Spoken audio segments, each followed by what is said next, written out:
That's me, Custom Cruise. Okay, we're doing this chopper, and the ball ache is where to put the tank without paying stupid money for one of these bloody things for a cheap fuel tank like this. So all I've done, drilled a hole in the bench, a couple of spacers on it.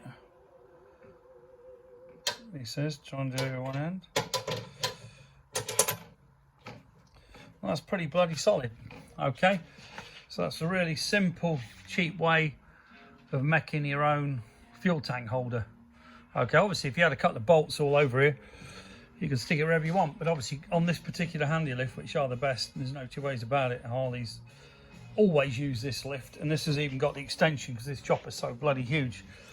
So what I've done, I've put the extension off an earlier lift, so obviously it's not wide enough, but by cutting that edge off, that allows you to use it.